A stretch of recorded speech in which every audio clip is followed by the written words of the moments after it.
Coming up, if you travel across the K7 crossing between US 400 and K103, plan to take a detour. And the city of Duquesne breaks ground on a new park and walking trail. Also, the Missouri Southern State University holds an open house for Lion Village. We'll give you the details. The 4 states' most watched news starts now. Good morning and welcome to the KOAM Morning News. It's 5 a.m. I'm Tanya Bach. We'll get to those stories in just a moment. But first, let's go to Michael Hayslip in the Skywatch Weather Center. Well, waiting on that front to collapse down upon us. We've got a couple hours and it's absolutely gorgeous outside right now. As a matter of fact, a little bit of November warmth, if you will. 65 degrees over 7th and Range Line. The wind's still whipping in from the south-southwest, doing so at 17 miles per hour. You can tell we're starting to drop up in the far northwest. Iola and Yates Center only at 54. So as we work from northwest down to southeast, that will be our temperatures dropping. Not going to see a whole lot of warm up from where we are right now. As a matter of fact, pretty much have topped out. We'll call that our daily high. There's an idea of the Skywatch Storm Tracker, a little light rain up in Kansas City. Nothing our way so far. But if we throw on the old temperature contour and take off the satellite, you get a better indicator of exactly where the cooler temperatures are. Now that's going to be accompanied by a little bit of rain that we're seeing formulate just to the northeast of Kansas City and then up into southern Iowa right there. That's eventually going to form a pretty good line right along the colder temps. Like I said, we got a couple hours here. It's going to follow the jet stream, if you will. Take that jet stream from the panhandles up to the Great Lakes, and that will be where the line of rain begins to set in. Our weather trend has it starting here, say late this morning, and after it rolls through, it's not going to be anything severe, quarter to half an inch of accumulation. That's about it. It's just a matter of it getting cold after that. As tonight, our overnight lows plummet down to the 30s. Thursday into Friday, below the freezing mark. As of yet, Tanya, we have not been issued any freeze watches or warnings. All right, we'll be keeping an eye on that for sure. Ready for some cold nights. Goes back to our noon yesterday. I'm still hitting the refresh button all the time. They're going to pop up eventually, but they just haven't as of yet. Yeah, they were stuck on that glass half full. I think just the important weather headline of the day is going to be when you walk outside right now, you're going to be like, I don't need a jacket. I don't need anything. Well, yeah, because if you're going to be inside all day and then you walk out this afternoon or this evening, yeah, you're going to notice it. It's going to be chilly. All right. Thanks, Michael. The South Kansas and Oklahoma, or SKOL Railroad, will be closing and repairing one of its railroads. It's located on the K7 crossing between US 400 and K103. They are closing it today. The closure is expected to be day-long, beginning at 8 a.m. and will continue until 5 p.m. Traffic will follow a signed detour on K103, US 69, and US 400, as seen there on your screen. For more information on this closure, you can go to the website candrive.org, and we have a link from our website. MoDOT says a project that would build a bridge over a Joplin train track is high on its priority list. MoDOT is working on plans after the passage of the federal infrastructure bill and Missouri's gas tax increase. MoDOT says the proposed overpass at 32nd Street near Hammonds Boulevard is a Tier 1 project. It's in the early planning stages, but its Tier 1 status means it would be among the first new projects MoDOT would build. Pfizer says it is seeking emergency authorization of its COVID-19 treatment pill. If authorized, it would be the first oral antiviral of its kind. Data from Pfizer shows the pill is 89% effective at reducing hospitalization or death in COVID patients. Larry Bergner, administrator at the Newton County Health Department, says he believes this will have a positive impact once approved. We get a bump in those cases, and those folks now will have the opportunity to take a pill that it'll be a positive outcome for everybody. Newton County currently has 64 active COVID-19 cases in the county. KCU Joplin is making sure students who are new to the area know what to expect when the cold winter weather moves in. The school hosted an event featuring stations focusing on different aspects of Midwest winters. KOAM meteorologist Nick Kelly was there with some expert advice. Other stations covered such topics as what to wear when exercising in the cold, mental health, taking care of pets, and safe winter driving. Honestly, I think it's really amazing that KCU is doing something like this because a lot of the students who are, like I said, not from California, or sorry, not from Missouri, wouldn't know exactly what to do. And so it really is helpful to have people who are from here who have the experience to really be able to help us out and give us all the resources that we need. There were 6 information stations at the event. Great idea. Well, it's Kids Helping Kids in Southwest Missouri. Little Rascals Clubhouse at Webb City Daycare Tuesday donated more than $1,200 to the Ronald McDonald House. Money was raised by the clubhouse as a way to teach kids about kindness. Well, the Little Rascals Clubhouse from Webb City brought us a donation today of over $1,000 that they collected from their families, and they did a match with that also for World Kindness Day. And that donation will go a long way in providing the comfort and care that Ronald McDonald House provides. Ronald McDonald House of the 4 states provides a home away from home for the families of seriously ill children staying in the local Mercy or Freeman hospitals.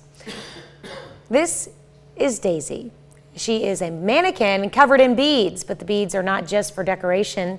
They're marked with the names of female cancer survivors and victims. Since 2004, Daisy has been moved around the area for more people to add beads. On Tuesday, the Eclectic Soul Studio in Pittsburgh hosted Daisy. Organizers say she serves as a memorial and symbol of courage in the face of these deadly diseases. Been a lot of excitement, actually, because we've had a lot of artists show up to add names, and of course artists are very happy to see a project like this and be able to contribute to that. So there was a little emotion, but I have to say it was mostly mine. The studio will host another event to decorate Daisy on December 4th as part of the holiday art crawl. Once Daisy is fully covered in beads, she'll be auctioned off. You're looking at the new home for hundreds of Missouri Southern's Lions. The University Tuesday held an open house for the new Lion Village. It's a 4-story, 94,000 square foot complex that houses more than 300 students in a combination of 4-bedroom suites, traditional 2-bedroom units, and private rooms. Kind of like my typical go-to statement is one thing we focused on with the building was having community spaces. Something our older buildings don't have is a lot of space for students to either study or just conjugate and get together with friends. This building, if you look at all 4 floors, have a kind of similar layout where you have common areas on each end. Lion Village also provides its residents with some entertainment options, including a 12-seat movie theater. It's official. Duquesne, Missouri is getting its own city park. Duquesne officials celebrated the first steps Tuesday with a groundbreaking ceremony for the park's walking trail. We have a flexible plan, we feel like. We want to make it family friendly by incorporating some playground equipment as well as picnic tables and those kind of things. But it'll just be done in stages. The new park and trail is partly financed by a grant with help from Algier Martin and the Harry S. Truman Council. It's 5:07. Got all the way up close to 80 degrees yesterday. By the time we get to this Wednesday afternoon, a 30-degree difference. Cold front beginning to move in right now. Haven't had any rain with it as of yet, but we'll have some scattered showers. Nothing severe, probably even lack the thunder and lightning. But as it moves in from northwest down to southeast, our temperatures drop throughout the afternoon. Wind shifts comes in from the north overnight, and we are down close to, if not below, the freezing point for Wednesday night into Thursday and Thursday into Friday. And that's a look at this morning's top stories in weather in our first 7 minutes. Coming up on the KOAM Morning News, MIAA releases its all-conference football honors today, and the list featured 4 Pitt State Gorillas. Plus, Oklahoma has scheduled the execution of death row inmate Julius Jones for tomorrow. The Pardon and Probation Board has recommended commutation to life. Governor Kevin Stitt weighs in on both. And the U.S. had a record number of reported drug overdose deaths in a 12-month period during the pandemic. Some patients now look for alternatives to opioids. You're watching the KOAM Morning News. More real news in the morning. We'll be right back. MIAA released its all-conference football honors. Pittsburgh State Gorillas with 4 players on the all-MIAA first team. Kicker Cross Holmes and offensive lineman Trace Jeffries.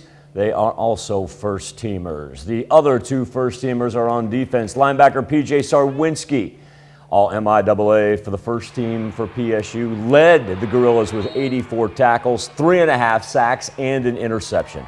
And Dallas Flowers, all first team defensive back, 21 tackles, 4 interceptions, 6 breakups. Oh, by the way, if you don't know by now, do not kick to him, as Dallas Flowers also made second team all MIAA as a kick returner. In total, Pitt State had 16 players earn all MIAA honors, while Missouri Southern had 10 players on the list. You can check out the full list for each team. Just go to our sports page at KOAMNewsNow.com. A pair of Neosho High School student athletes signed to continue their careers at the college level. Lily Grau, she'll play softball at Labette. Caden Cole, he will run cross country at Missouri Southern. Cole's coming off of a big-time senior season. He was COC conference champ and named first-team All-District, then went on to become first-team All-State. Grau is no doubt one of the best softball players in our area this fall. First-team All-Conference, first-team All-State. The first Neosho softball player to be named All-State in 20 years. The competitive program that they offer, and as close to home as it is, it was just a great choice for me. Coach Phillips has watched me since my freshman year, and so just to know that he's dedicated to watching me grow as a player throughout these years and watch me grow as a player just makes me know that he's committed to the program and he's really dedicated to the team. Oh, it's just amazing to me. I mean, I've been dreaming about this for the last 4 years at least, just to be able to continue my athletic career at the next level. So this is awesome for me.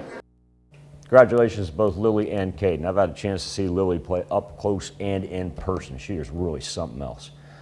Local boxer Theron Crouch getting back in the ring come early December. Crouch going to fight at Buffalo Run Casino December 4, aiming for a 2-0 start to his pro boxing career. Crouch, also known as the Midwest Maniac, scored a knockout win in his pro debut back in September, picked up that knockout in the second round. Crouch says he's excited to be back in the ring here in a few weeks and once again plans to put on a show for the home crowd. Well, that means the world to me. That's why I do it. I don't do it for my health, that's for sure. Those guys, they carry the pace for me. They get me super jacked. It'd be super disrespectful to all of them, everybody that believes in me, for me to not come in here, put in work, and not go out there and perform to the best of my abilities.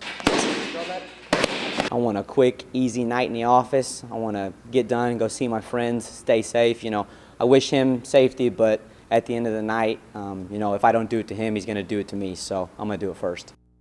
That is a tremendous line by any boxer right there. I don't do it for my own health. That is great.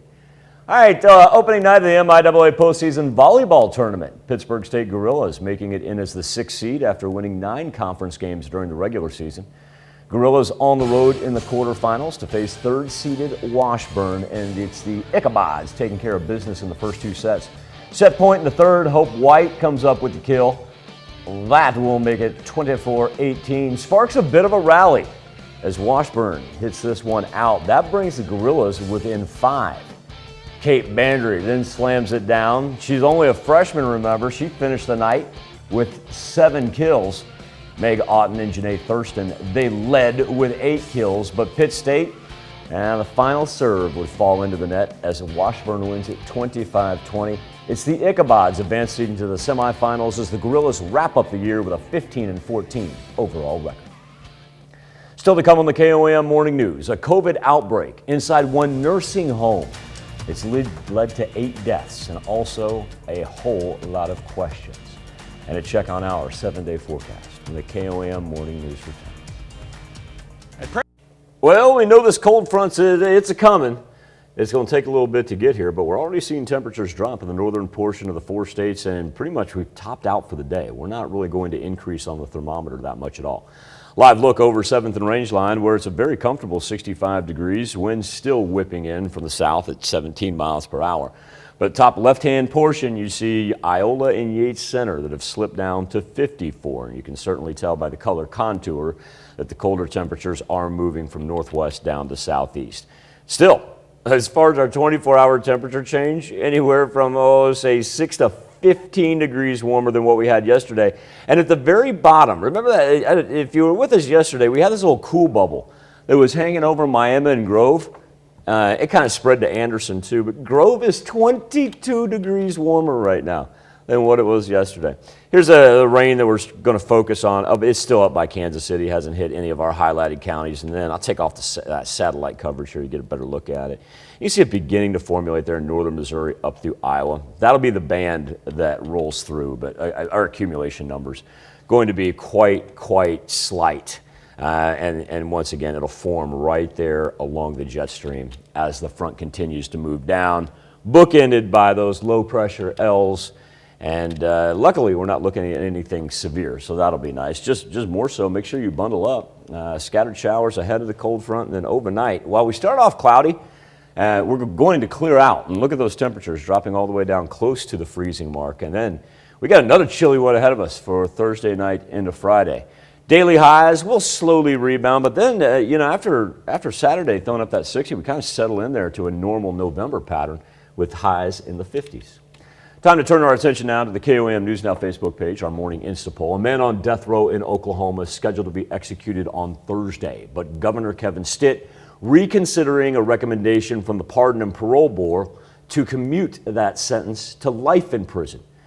Peyton May spoke to some of the man's supporters as they wait for word on what happens next. Communication that we got was that actually the governor is in a basement somewhere investing time with our Heavenly Father in this matter relating to Julius Jones. So with that, we wouldn't want to even pull him away from that.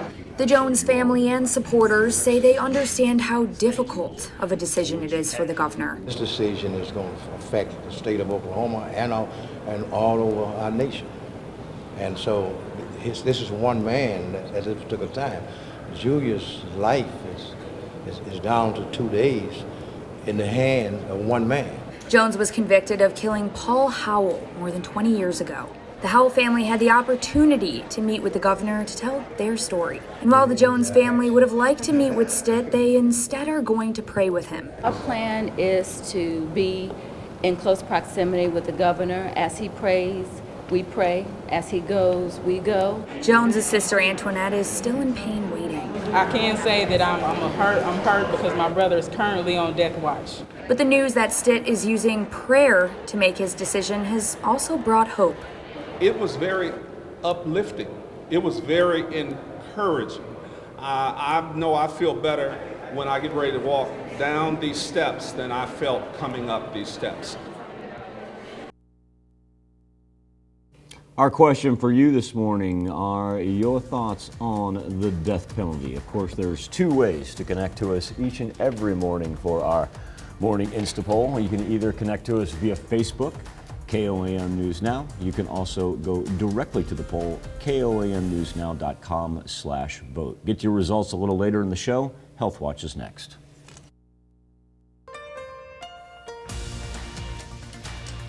This morning, a COVID-19 outbreak inside a Connecticut nursing home leads to the deaths of 8 residents.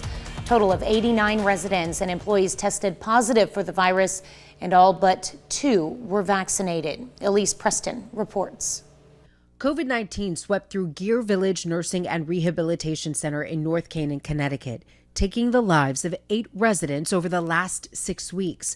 Nursing home officials say 89 residents and employees tested positive for the virus, and all but 2 were vaccinated. We were really proud of the fact that our employees stepped up. They took the vaccine, accepted it. All of our residents did early on.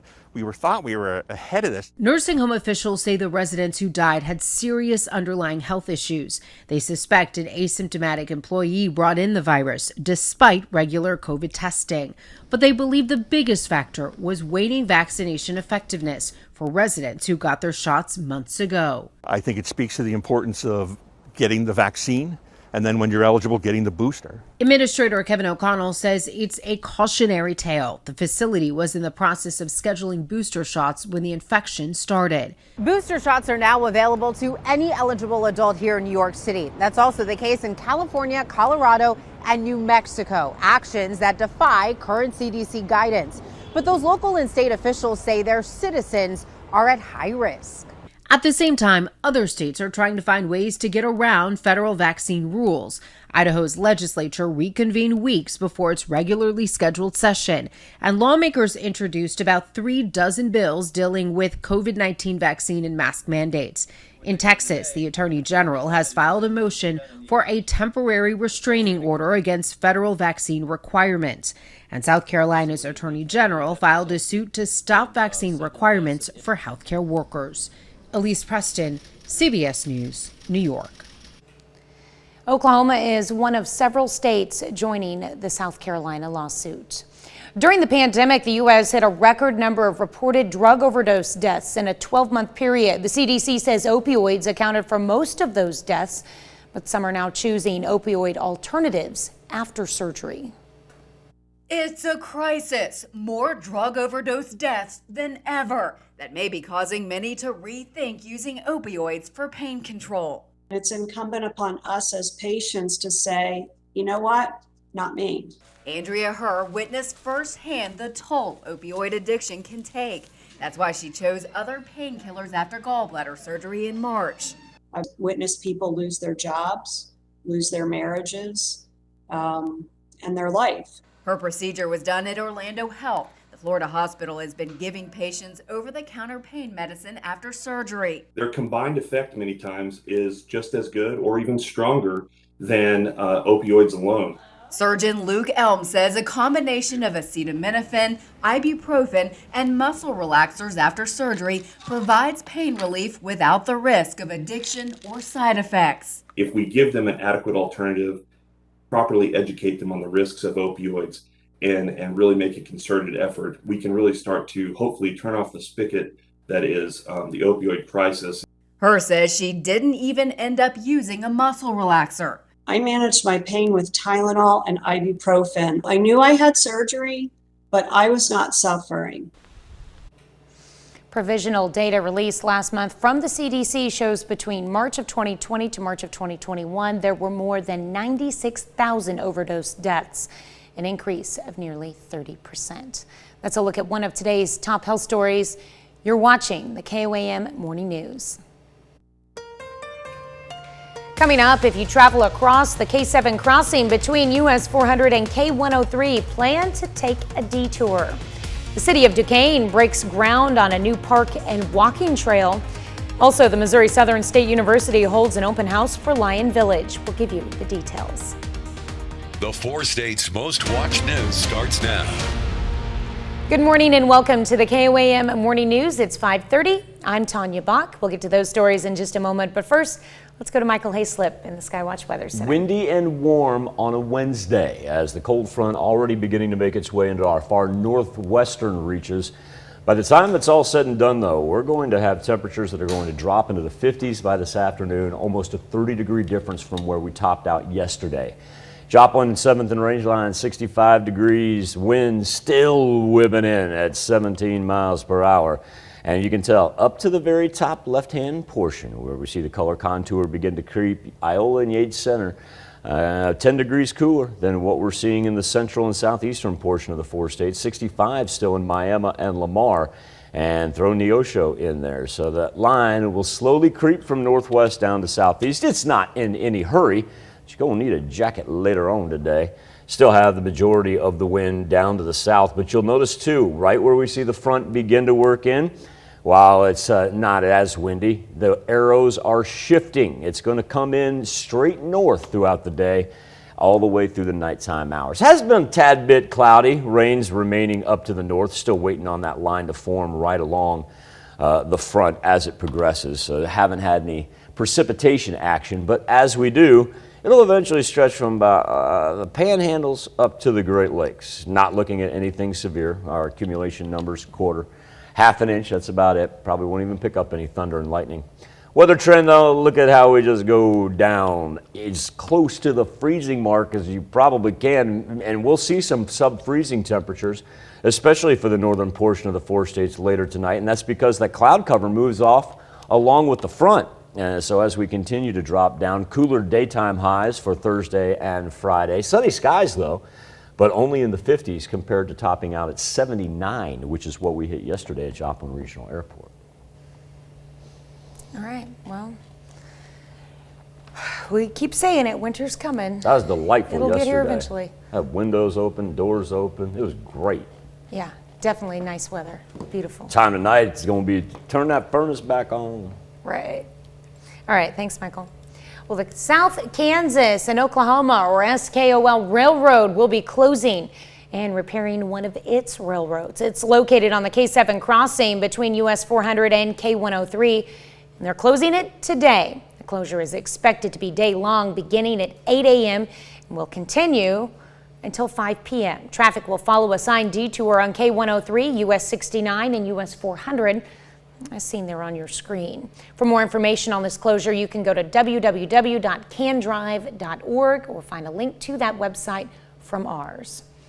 KCU Joplin is making sure students who are new to the area know what to expect when the cold winter weather moves in. The school hosted an event featuring stations focusing on a different aspect of Midwest winters. KOAM meteorologist Nick Kelly was there with some expert advice. Other topics covered were what to wear when exercising in the cold, mental health, taking care of pets, and safe winter driving. Honestly, I think it's really amazing that KCU is doing something like this because a lot of the students who are, like I said, not from California, or sorry, not from Missouri, wouldn't know exactly what to do. And so it really is helpful to have people who are from here who have the experience to really be able to help us out and give us all the resources that we need. There were 6 information stations at the event. Pfizer is seeking emergency authorization of its COVID-19 treatment pill. One local health official says with COVID-19 still circulating in the area, this could get us one step closer to beating the virus. KOAM's Bronte Saratsky spoke with the Newton County Health Department to learn more. Just another tool in our kit to combat this virus. Larry Bergner with the Newton County Health Department says he's hopeful after hearing that there could soon be another way to treat COVID-19. On Tuesday, Pfizer submitted its application to the FDA for the emergency approval of their COVID-19 treatment pill. If authorized by the FDA, Bergner says it could help to reduce deaths and the strain on hospitals. It will free up those medical professionals because they can prescribe the pill, send the patient home. So the medicine in the pill attaches to an enzyme in the virus and prevents it from replicating in the body. So you're basically shutting the virus off just as it's trying to get a hold in the body. He says that can help those infected see less severe illness to avoid overwhelming hospital staff, especially as COVID-19 numbers continue to fluctuate in the county. In Newton County, for example, we saw our surge in the summer like everybody did. And now every week to week you see this kind of bump. We have maybe several days of 5 or 4 new cases, which isn't horrible, but is certainly a bump from where we were last week. Currently, there are 64 active cases in the county. When we get a bump in those cases, and those folks now will have the opportunity to take a pill, that it'll be a positive outcome for everybody. Bergner says he's hopeful with new treatments awaiting approval in addition to widely available vaccines, we'll see less virus-related deaths and illnesses. In Neosho, Bronte Saratsky, KOAM News. According to Pfizer's website, this new pill would be the first oral antiviral of its kind. Well, this is Daisy. She's a mannequin covered in beads, but the beads are not just for decoration. They're marked with the names of female cancer survivors and victims. Since 2004, Daisy has been moved around the area for more people to add beads. On Tuesday, the Eclectic Soul Studio in Pittsburgh hosted Daisy. Organizers say she serves as a memorial and a symbol of courage in the face of these deadly diseases. Been a lot of excitement, actually, because we've had a lot of artists show up to add names, and of course artists are very happy to see a project like this and be able to contribute to that. So there was a little emotion, but I have to say it was mostly mine. The studio will host another event to decorate Daisy on December 4th as part of the holiday art crawl. Once Daisy is fully covered in beads, she will be auctioned off. It's official. Duquesne, Missouri is getting its own city park. Duquesne officials celebrated the first steps Tuesday with a groundbreaking ceremony for the park's walking trail. We have a flexible plan, we feel like. We want to make it family friendly by incorporating some playground equipment as well as picnic tables and those kind of things. But it'll just be done in stages. The new park and trail is partly financed by a grant with help from Algier Martin and the Harry S. Truman Council. That's a look at our top news stories coming up this half hour on the KOAM Morning News. Researchers at Brigham and Women's Hospital in Boston begin phase 1 of a clinical trial for a nasal vaccine for Alzheimer's disease. Plus, Russia destroys one of its satellites and creates more than 1,500 pieces of space debris. The International Space Station goes on high alert. We'll have the latest there, but first, it's 5:37. I asked somebody the other day, and I said, what would you do if you were on the International Space Station and you found out, that you had to take refuge because, there's space debris possibly headed for the place you call home, your livelihood? They looked at me and they said, I'd cry. I said, well, you'd be like a trained astronaut and whatnot, and that'd be an uncomfortable conversation for me to say if I had to, call Houston and be like, Carrie's crying and I don't know what to do. Put Carrie on the line, Michael, we'll talk her down. Then you could just respond with, don't worry, Bruce Willis and Ben Affleck are on there. They're going to take care of our Russian space debris. Temperatures right now ranging from 54 to 65. An idea that the cold front is finally moving. It's going to take a while to get here though, but really once we get past sunrise, our temperatures do drop. It'll bring some light scattered shower activity as well. Clearing out overnight, that's not a good thing because that means our temperatures drop down around freezing for Wednesday to Thursday and Friday. We'll be back with World Watch next. During the Black Friday. Topping World Watch, 7 astronauts aboard the International Space Station. 4 Americans, 2 Russians, and 1 German are on high alert because of more than 1,500 pieces of new space debris. The U.S. government says the space junk was created when Russia destroyed one of its own satellites with a missile. Even a small fragment of debris could cause devastating damage to the station. Mark Strassman has the latest. Good morning. Sorry for the early call. We were recently informed of a satellite breakup. That was the call received aboard the International Space Station Monday morning, just 5 days after the arrival of 4 new astronauts. The station was under threat. Mission Control asked the astronauts to close the hatches and shelter in their docked spacecraft. According to U.S. officials, a Russian weapons test of an anti-satellite missile destroyed an old Russian satellite in low Earth orbit that reportedly created more than 1,500 pieces of orbital debris, crossing paths with the ISS about every hour and a half.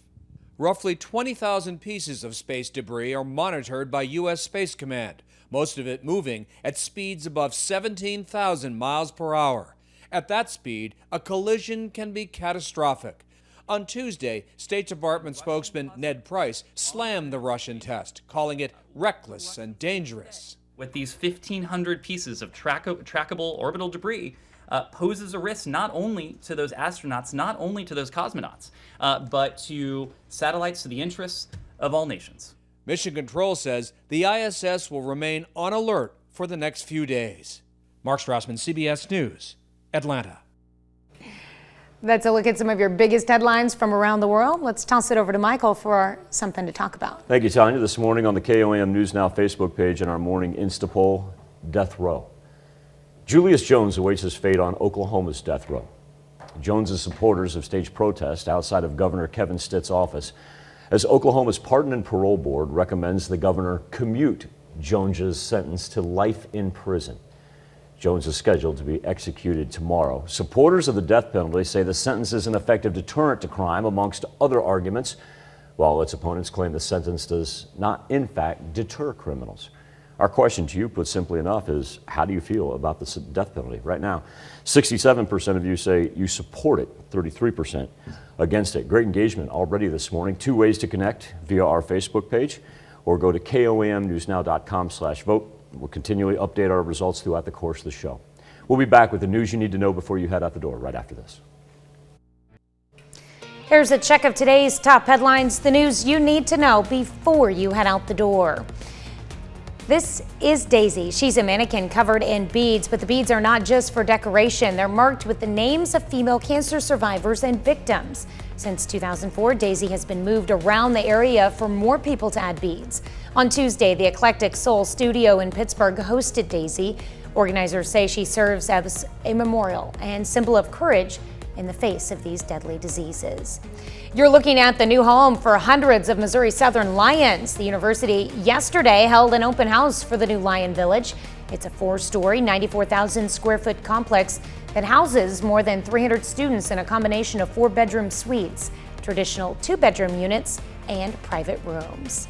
And it's official, Duquesne, Missouri is getting its own city park. Duquesne officials celebrated the first steps yesterday with a groundbreaking ceremony for the park's walking trail. And it's Kids Helping Kids in Southwest Missouri. Little Rascals Clubhouse, a Webb City daycare, on Tuesday donated more than $1,200 to the Ronald McDonald House.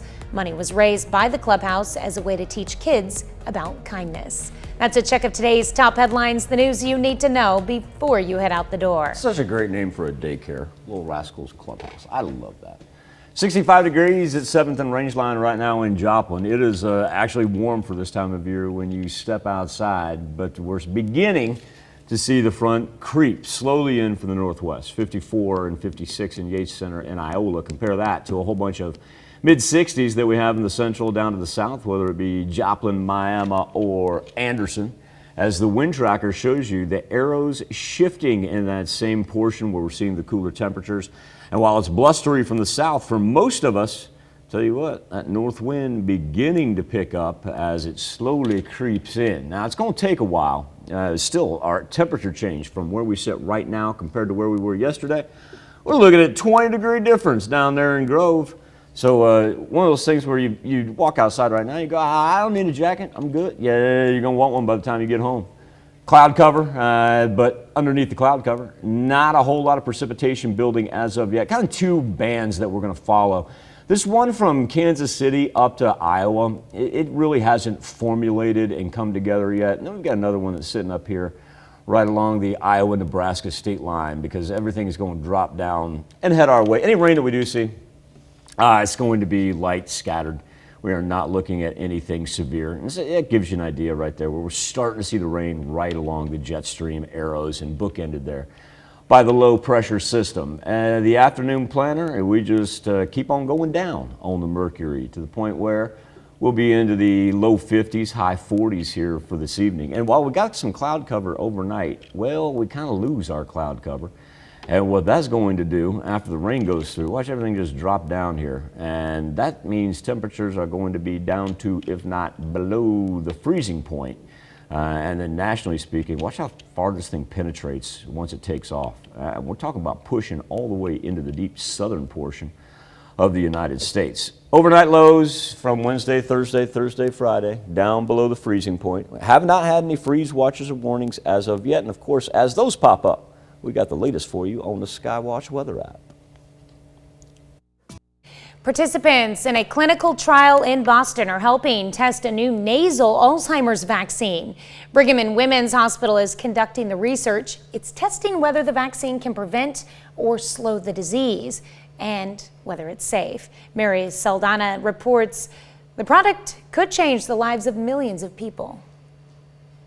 A nasal vaccine, 2 doses, 1 week apart. Researchers at Brigham and Women's are using the body's own immune system to prevent and slow the progression of Alzheimer's. This is a unique approach. What the vaccine does is that it stimulates the immune system.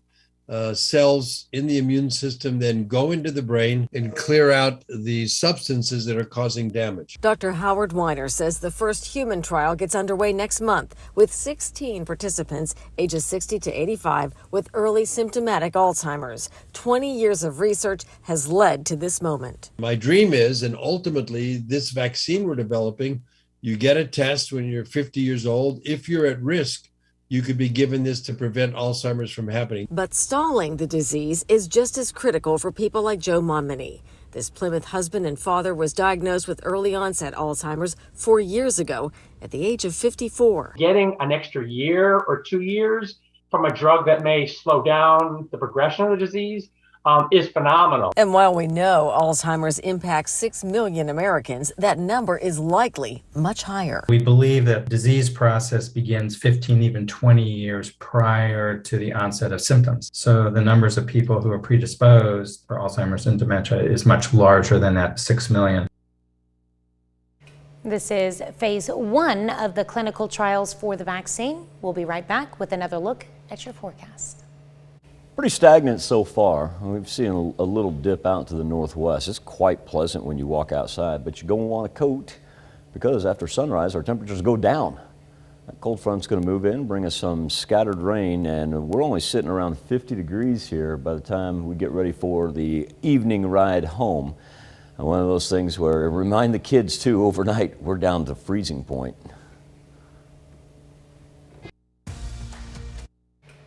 Coming up, if you travel across the K7 crossing between US 400 and K103, plan to take a detour.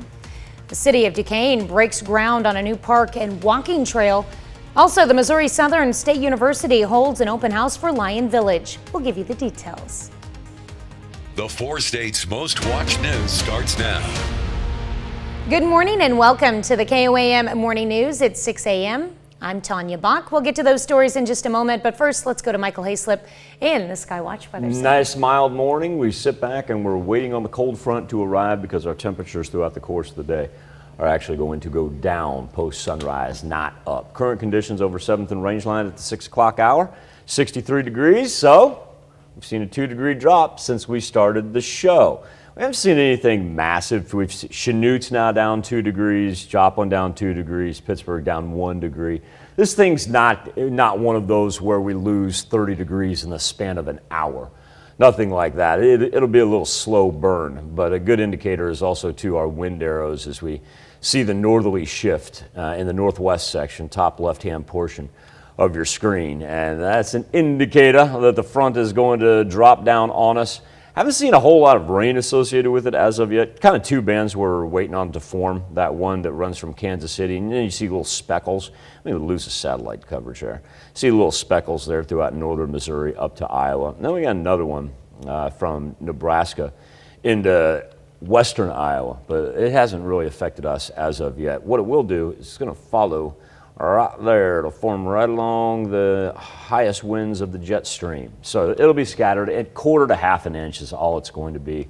Rain's not really the issue. Just want to remind everybody to make sure that you do take a jacket today because you're going to want one for afternoon and evening, especially if you're out late tonight. You got cloud cover. Once we lose it, ooh, there we go.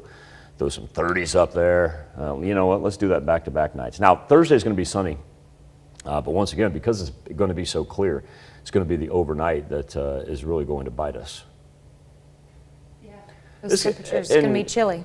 And, you know, obviously for obvious reasons, because we do this thing called the KOAM News, we focus on us. This cold front is actually going to press all the way into the deep south to the mid-Atlantic. Oh, wow.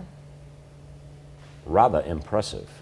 Quite widespread. And we got big storms going to hit the northeastern portion of the United States just in time for Thanksgiving. We'll be good. I mean, we're looking good for Thanksgiving. Well, speaking of things that might change your plans, the South Kansas and Oklahoma or SKOL Railroad will be closing and repairing one of its railroads. Now, this one's located on the K7 crossing between US 400 and K103. And it's closing today. The closure is expected to be day-long. It begins at 8 a.m. and will continue through 5 p.m. Traffic will follow a signed detour on K103, US 69 and US 400, as seen there on your screen. For more information on this closure, you can go to our website and find a link to the site, candrive.org. KCU Joplin is making sure students who are new to the area know what to expect when the cold winter weather moves in. School hosted an event featuring stations focusing on a different aspect of Midwest winters. KOAM meteorologist Nick Kelly was there with some expert advice. Other topics covered were what to wear when exercising in the cold, mental health, taking care of pets, and safe winter driving. Honestly, I think it's really amazing that KCU is doing something like this because a lot of the students who are, you know, like I said, not from California, or sorry, not from Missouri, wouldn't know exactly what to do.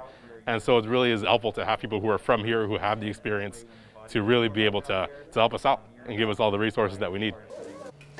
There were 6 information stations at the event. It's Kids Helping Kids in Southwest Missouri. Little Rascals Clubhouse, a Webb City daycare, on Tuesday donated more than $1,200 to the Ronald McDonald House. The money was raised by the clubhouse as a way to teach kids about kindness.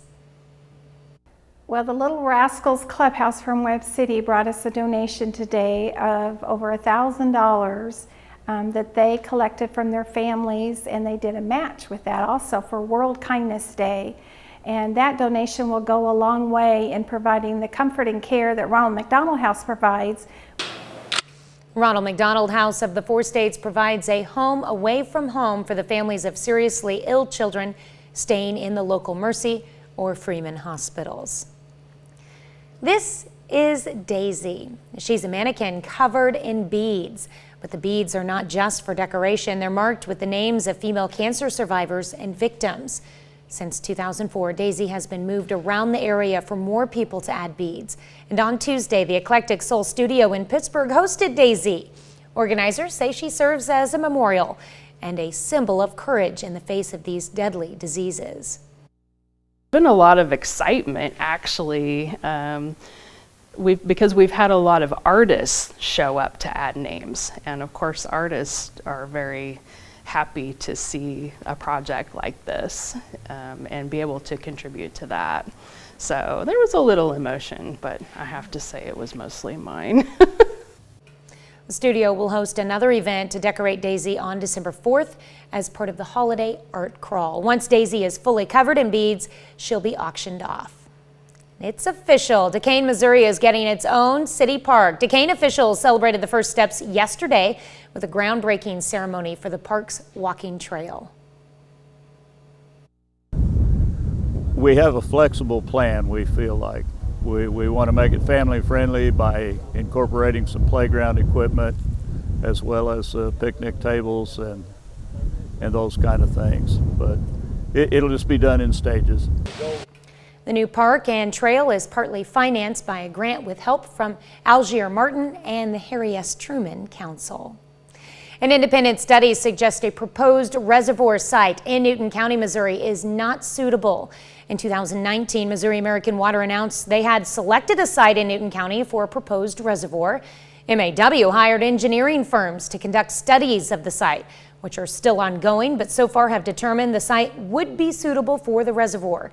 This year, a resident who owns property where the reservoir would be built hired the Ozark Underground Laboratory to conduct an independent study of the site. Where they propose to put the dam would be on top of a segment of the stream that goes dry every summer. The basin is 15.7 square miles. It should have a nice stream flowing through it year-round if it didn't leak. Officials say they've reviewed the study and have asked their teams to research the findings and the site to find out what can be done about the issues. 6:07. Waiting on the front, a little drop in temperatures up to the northwest, but for the most part, it's been very, very warm this morning. Slowly but surely, though, we're going to see temperatures drop, mainly after we get past sunrise. And so it'll be interesting because I think we're going to have a gorgeous sunrise around 7 o'clock as the temperatures continue to go down. We'll be in the low 50s, if not high 40s here later on this afternoon. We'll get a little light rain, just anywhere from 1/4 inch to 1/2 inch. Won't even have to worry about thunder or lightning. It's more so just that the rain develops along the front, and we talk about getting down to the freezing mark for tonight and also tomorrow. We'll get sunny skies to end the work week, but considering we got close to 80 degrees yesterday at Joplin Regional Airport, how about 25, 30 degree difference in our daily highs? All right, that's a look at this morning's top stories in weather in our first 7 minutes. Coming up on the KOAM Morning News. Lawmakers on Capitol Hill take a look at why gas and heating prices are on the rise nationwide. I'm Natalie Brand with what experts say are fueling increases, plus the costly winter forecast. Plus, a sociologist at Indiana University is tackling teen suicide rates. And Holly Miner from the Kansas State Extension Office stops by to talk about your Thanksgiving turkey. You're watching the KOAM Morning News. More real news in the morning. We'll be right back. In Consumer Watch this morning, many Americans are looking forward to a Thanksgiving with fewer social distancing guidelines in place this year. But some may be practicing social distancing for economic reasons related to the high cost of going home for the holidays. Natalie Brand has more details from Capitol Hill. Rising gas prices are forcing some families to rethink travel plans ahead of next week's Thanksgiving holiday. Sort of figuring out and planning much further in advance what I can do and where I can travel and who I can see is definitely difficult. California set a record with prices at nearly $4.70, but drivers in every state are paying more at the pump, with the current national average over $3.41. Filling up my gas tank and saw firsthand how Nevadans are paying at the pump right now and how much it is costing. The issue is getting attention here on Capitol Hill, where senators held a hearing about why energy prices are rising across the board. The biggest swing in price is just simply the demand came back quicker than production. So that's really driven up the price substantially. The acting administrator of the U.S. Energy Information Administration says people can also expect to pay more to stay warm this winter. People heating their homes with natural gas could see costs rising about 30%. The increases will be even greater for homes with propane and heating oil. Many American families will have to decide whether they can pay their utility bills or put food on the table. One or the other, heat or eat. But there is one bright spot. Homes heated with electricity are only expected to pay 6% more this year. Energy economists say global spending on clean energy is expected to pick up, but remains far short of what's needed to meet rising demand. Natalie Brandt, CBS News, Capitol Hill. Analysts say production is expected to lag behind demand for the next year, meaning the higher prices could be here to stay for a while. Stocks moved higher on Tuesday. The Dow gained 54 points. The Nasdaq jumped 120. S&P 500 added 18. Now, stocks rose after the Commerce Department reported retail sales increased 1.7% in October. Today, more big box stores are coming out with their quarterly reports, including Target, Lowe's, and Victoria's Secret parent company. Yesterday, Walmart reported better than expected earnings. The debt ceiling deadline is creeping back up, but it is slightly later than previously expected. Treasury Secretary Janet Yellen says the U.S. will default on its debts on December 15th if no action is taken by Congress. That's 12 days later than the initial forecast. Yellen warns of a recession if the debt ceiling is not raised or eliminated. To celebrate the Egg McMuffin's 50th anniversary, McDonald's is selling the breakfast sandwich for just 63 cents. On Thursday morning. That's the original price when it began rolling out nationwide. Customers need to use the McDonald's app for the discount. That's it for Consumer Watch. We'll be right back. Welcome back. Thanksgiving is next week, and if you haven't thought about cooking your turkey, now is the time to do it. Holly Miner is joining us from the Kansas State Extension Service with our special Wildcat Wednesday segment, and today we are focusing on talking turkeys. Thank you for joining us this morning, Holly. Thank you for having me. Now, a big part of making your turkey is doing it safely, and I know that's a lot of what you wanted to focus on today, correct? Yes, we want to make sure that our bird is prepared in a way that keeps our family and friends from becoming ill. We want to enjoy that time together. So one of the things that we need to think about is how we are preparing that bird and when to start preparing that bird. Most turkeys are purchased either fresh or frozen, and if you have a frozen bird, we want to make sure that we are allowing enough time for that turkey to thaw out completely. So if you have a 10 to 16 pound turkey, you are going to allow 3 to 4 days for that bird to thaw. If you have a 16 to 20 pound turkey, it's going to take 4 to 5 days. And if you have a 20 to 24 pound turkey, it's going to take 5 to 6 days for that bird to thaw. So Thanksgiving is on Thursday. You want to put that turkey in the oven, prepare it the night before, and have it ready to go in the oven in the morning. So you're going to have to think, okay, Wednesday back to Sunday, that's 3 days. Yeah. So and if you're buying a frozen turkey, you don't want it to be too big if you've waited too long, for sure. Exactly. We want to allow it enough time.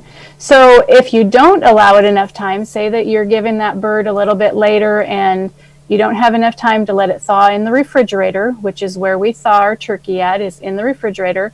Another method that we can use to thaw our turkey is to run it under cold running water. So we can put it in our sink, leave the plastic wrap on, and run cold water on that turkey. Can you explain to us why you want to use cold water instead of warm or hot water when you're thawing your turkey? Sure. So the outside of the turkey is going to thaw faster, obviously, because the room temperature air, and if you're using hot water, it's going to get hot. And anything over 41 degrees, that bird is going to grow bacteria. So if we have the outside of that turkey hot and the inside cold and we're trying to thaw it, it's going to have bacteria growth, and there's a potential for increased illness risk with that.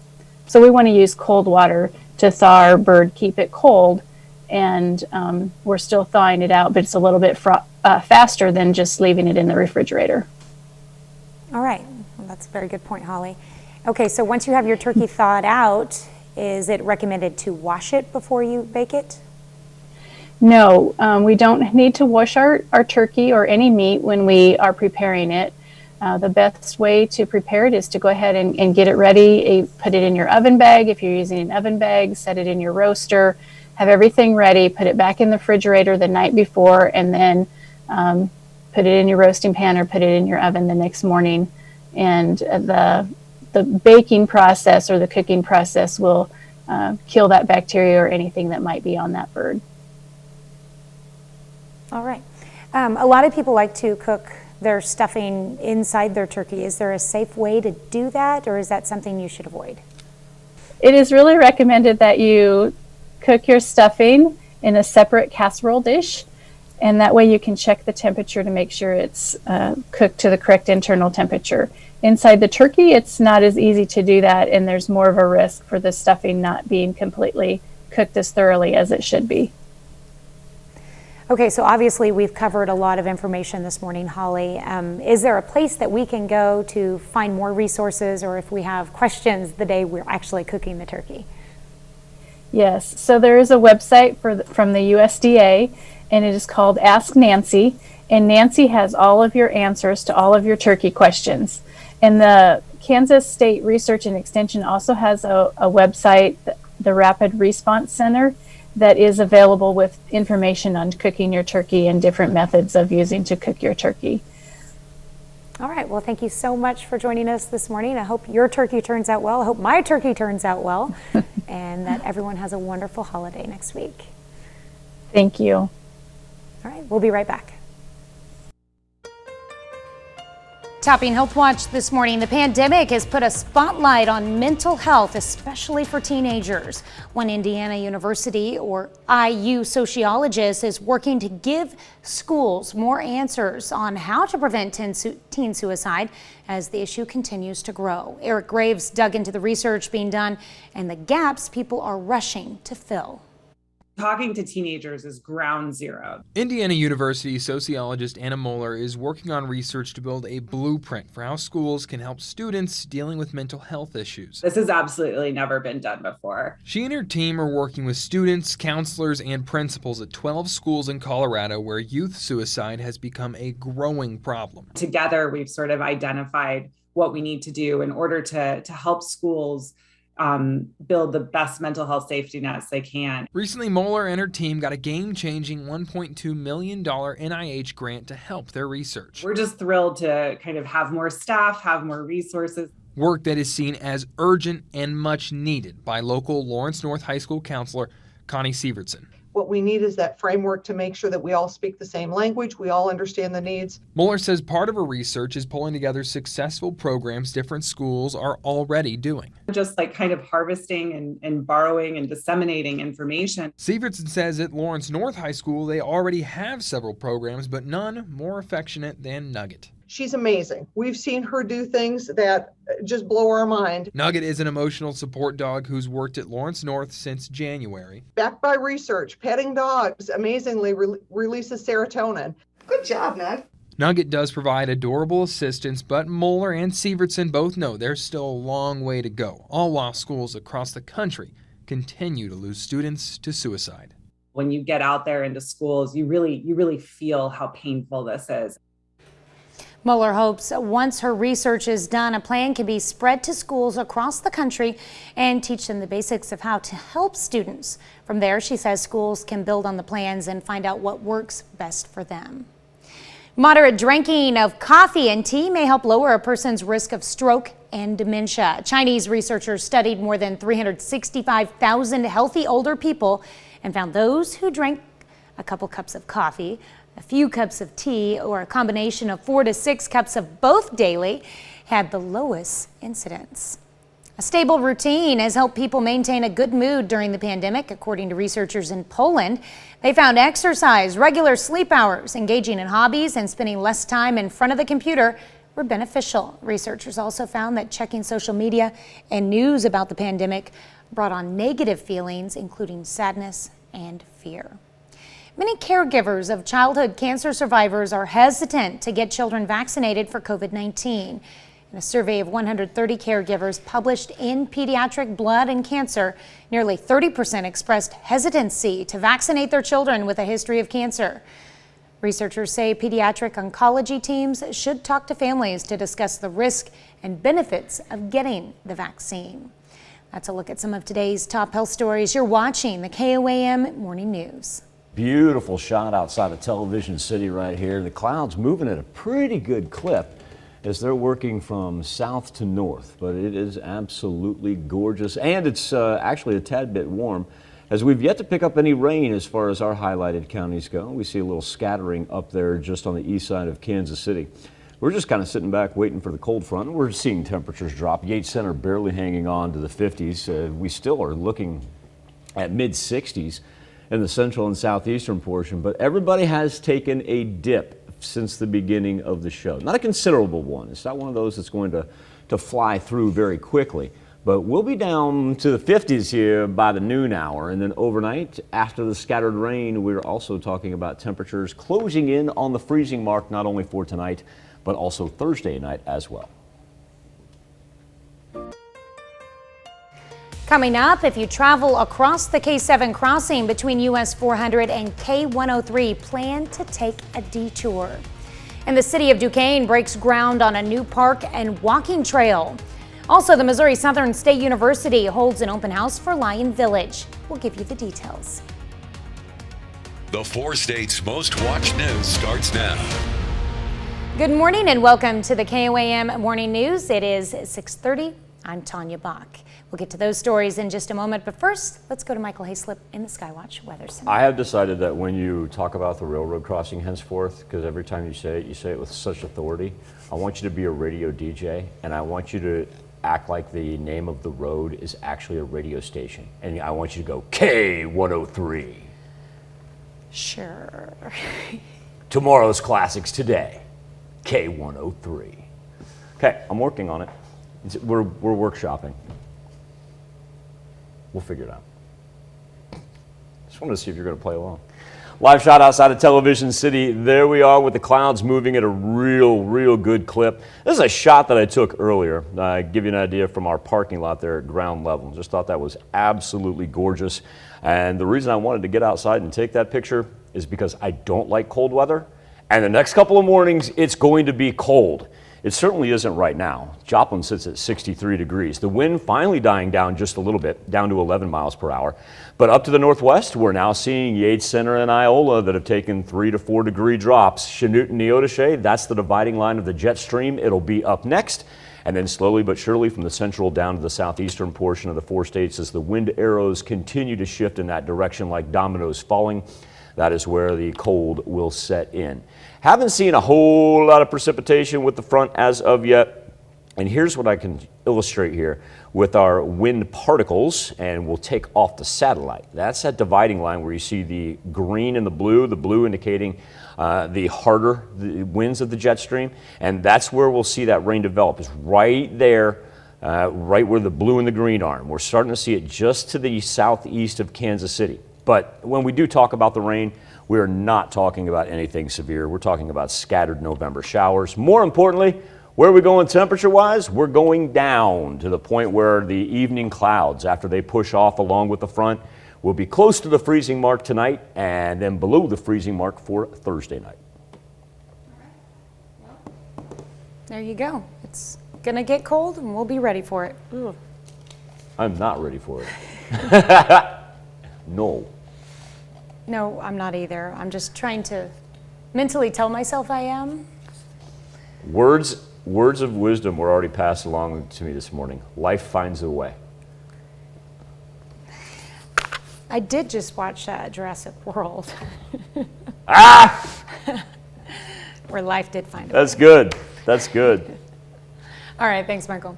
The South Kansas and Oklahoma, or SKOL Railroad, will be closing and repairing one of its railroads.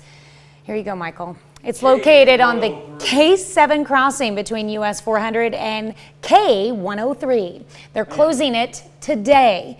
The closure is expected to be day-long and beginning at 8 a.m. and continue through 5 p.m. Traffic will follow a signed detour on K103, US 69, and US 400 as seen on your screen. For more information on this closure, you can go to candrive.org and you can find a link to that site from our website. It's official. Duquesne, Missouri is getting its own city park. Duquesne officials celebrated the first steps yesterday with a groundbreaking ceremony for the park's walking trail. We have a flexible plan, we feel like.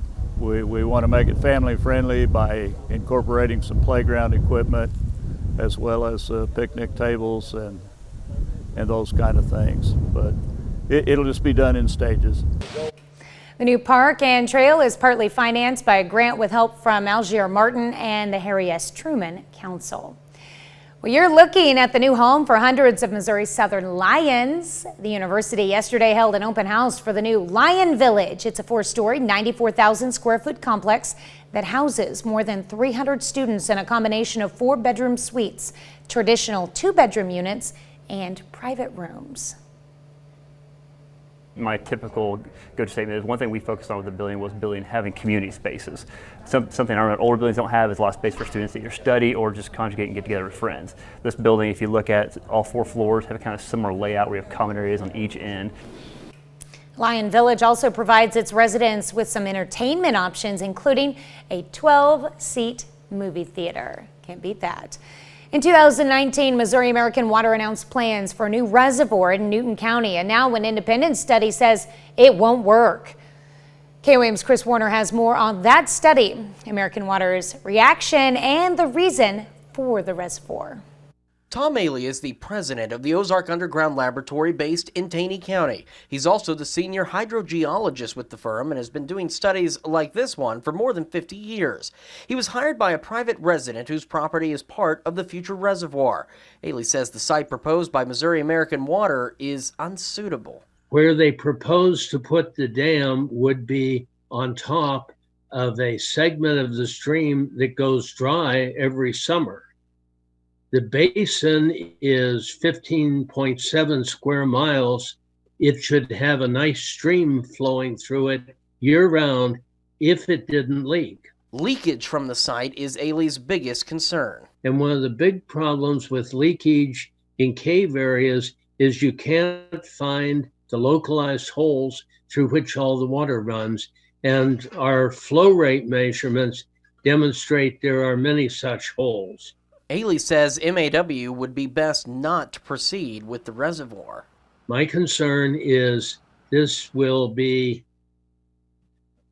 very disastrous for the long-term water supply of Joplin. The problem is if you put money into something that doesn't work, you lose all your money on that project and you still have to develop a water supply that will supply Joplin into the future. Matt Barnhart with Missouri American Water says they've reviewed Ailey's study. We definitely read the report, front to back and inside and out. I mean, that's what responsible scientists do.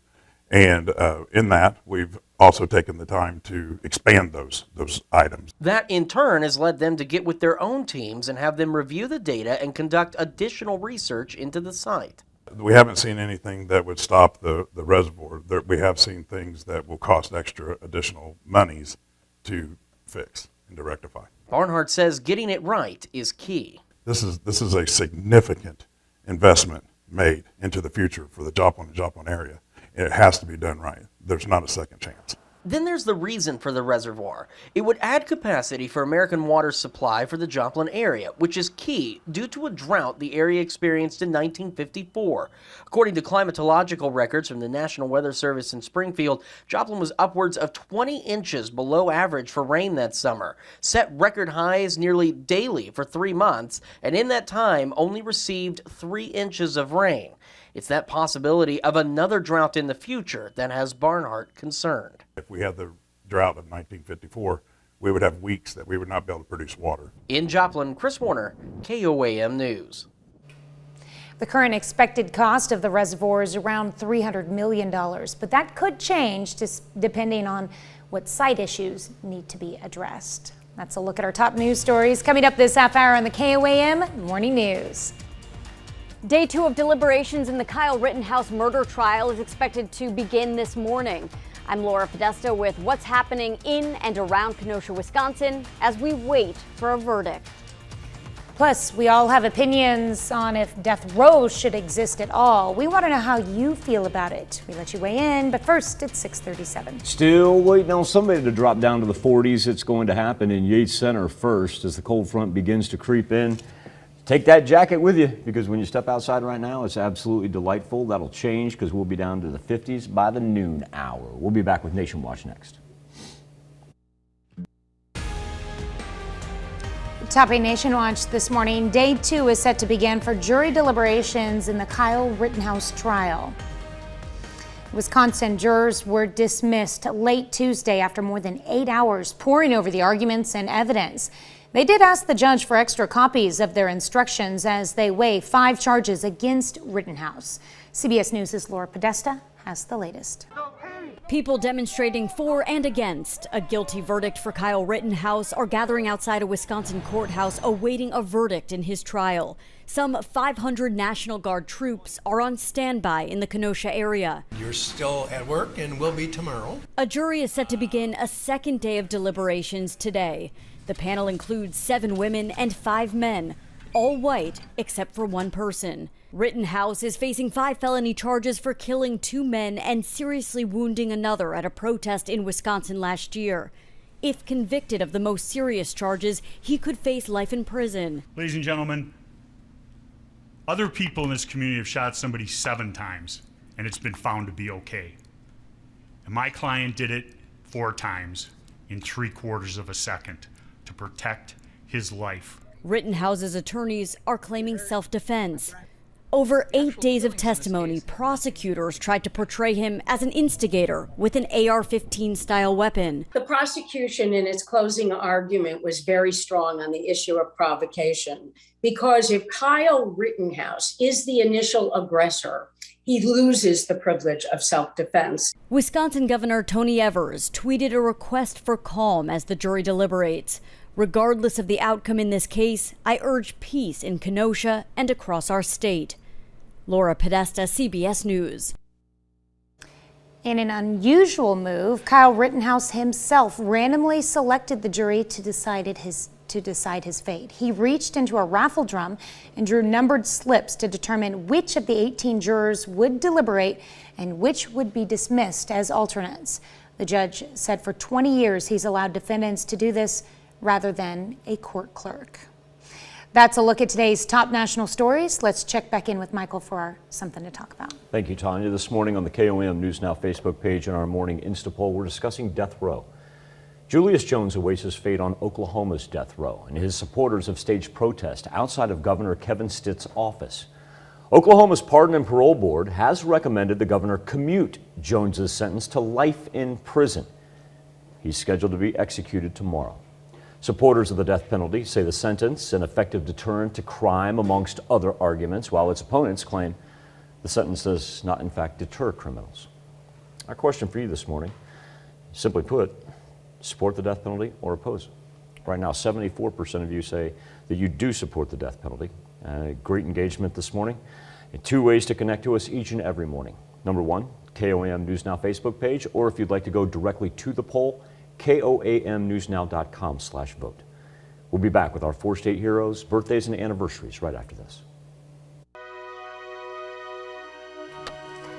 We take this time to honor today's 4 state hero, Sergeant Matthew Marler, who served in the U.S. Air Force. Pittsburgh native fought in Operation Iraqi Freedom and Operation Enduring Freedom. We're proud to salute Sergeant Matthew Marler, our 4 state hero.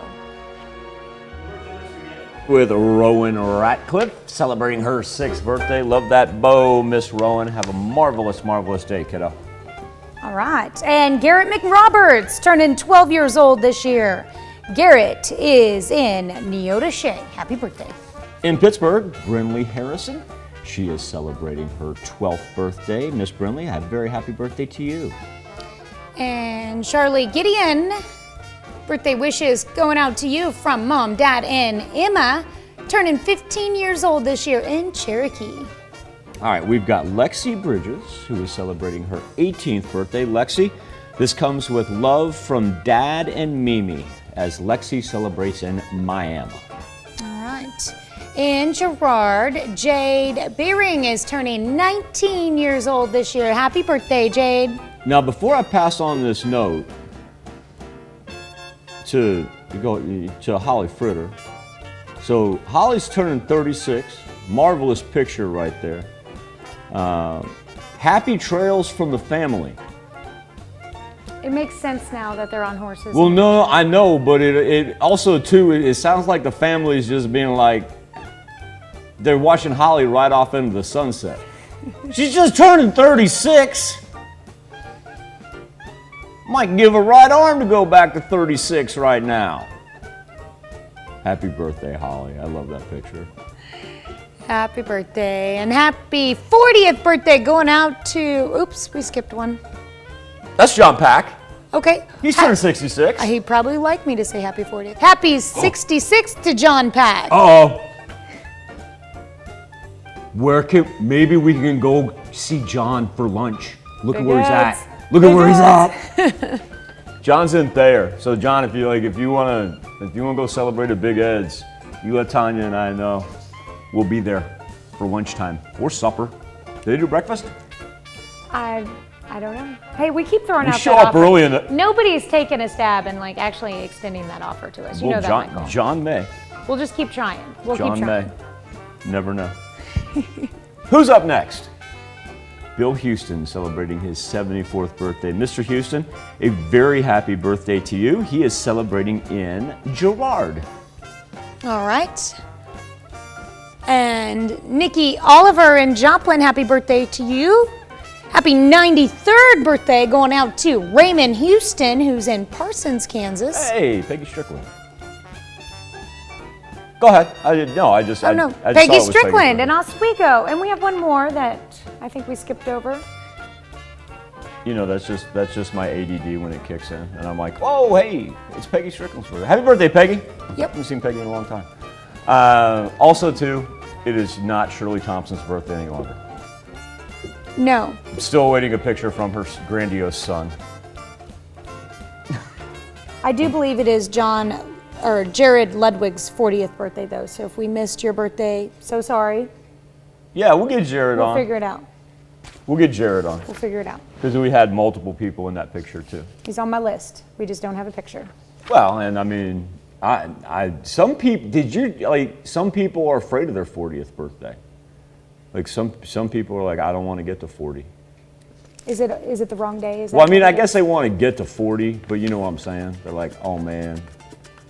Well, I don't want to not mention it if it is his birthday. I need a little more explanation. I embraced 40.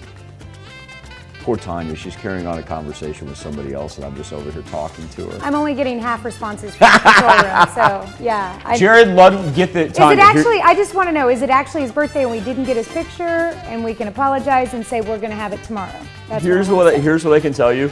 Or maybe it's not his birthday and he wasn't supposed to be on the list. At one point in his life, Jared Ludwig in Edna, Kansas, is going to turn 40. At some point. How about that? He could be 40 right now for all I know.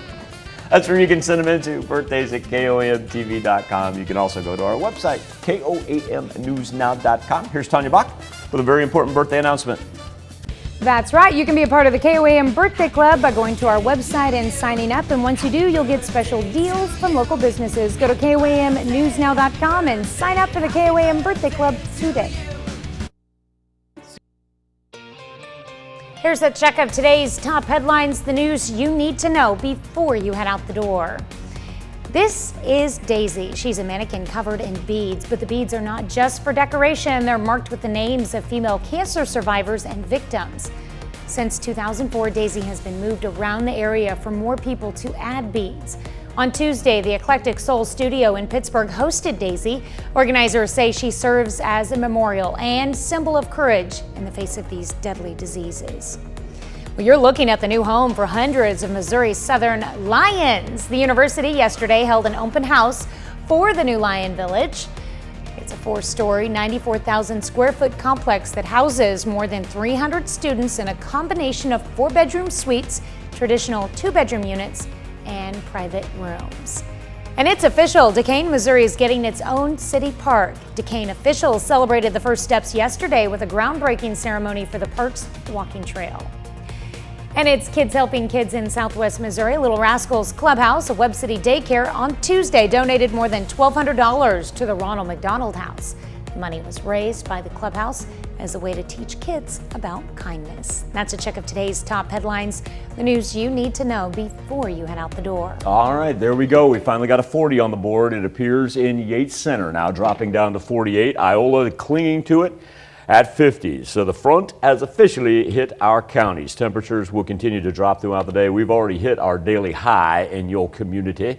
So with the cloud cover and lack of sunshine and the cold front combo, all that, and it's going to be a cool afternoon as we'll drop down to the 50s by the noon hour, and then overnight down around the freezing point. As a matter of fact, we're going to have to do the freezing point with a little scattered rain after today for both tonight and tomorrow. Now, important to point out, when that light rain does begin to formulate and work through, we're not talking about anything severe. Accumulation numbers, 1/4 of an inch. So nothing to write home about there. And I think the key factor is we can get rid of the precipitation before we get close to the freezing point. So even tomorrow, plenty of sunshine, just about a 30-degree difference from Thursday compared to what we had yesterday. Well, coming up today at noon, butter-basted herb turkey in the Mr. Food Test Kitchen. I think it was because I was talking about Big Ez. Now I'm like, ooh, that sounds good. It does. Do we have to wait until noon? Yeah. All right, your morning news continues on KOAM, CBS Morning News. That's coming up next. Or you can switch on over with us on Fox 14, where your only local morning news continues. This morning, we're going to look at the history of the iconic Ghostbusters. That's awesome. Plus, a man's heroic act during a plane crash saves his daughter. If you have not heard this story, you are not going to want to miss it because his actions more than heroic, especially considering the way it all ended. So stick with us. Flip on over with us to Fox 14. Wraps it up for this Wednesday edition. Grab a coat on the way out the door. Do me a favor. Be safe. We'll do this all again tomorrow morning. And we're going to do it again today at noon.